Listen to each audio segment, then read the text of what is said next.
প্রথমত 25 লেদ থেকে কাজ করাইছি, হেডের কাজ করছি। এই ভ্যালভ আমরা লেদ থেকে ফিটিং করে নিয়ে আসছি। গাইড খারাপ ছিল, গাইড করছি।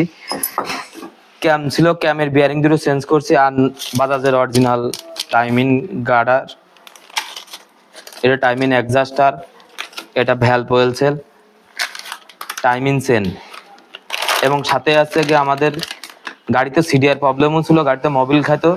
আমরা রেকটিফায়ার বাজাজের, এবং সিডিআইটা রেকটিফায়ার নষ্ট হওয়ার কারণে সিডিআইটাও নষ্ট হয়ে গেছিল।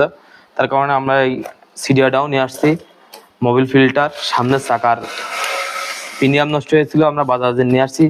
আর আমরা সিলিন্ডারের কাজ করাইনি, অরিজিনাল বাজাজের সিলিন্ডার নিয়ে আসছি। আপনাদের দেখাচ্ছি, এই দেখেন অরিজিনাল সিলিন্ডার বাজাজ কোম্পানির। এই আছে সিলিন্ডার, আপনার সব কিছু কমপ্লিট, আপনারা দেখতে পাচ্ছেন। এই আছে গিয়ে সিলিন্ডার নিয়ে আসছি আমরা, এই গাড়িতে ইনস্টল করব। এবং সবগুলো মাল আমরা নিয়ে আসছি, এগুলো আমরা এই ডিসকভার এই 25 আমরা ইনস্টল করব। আপনাদেরকে মালগুলো দেখালাম। ধন্যবাদ সবাইকে।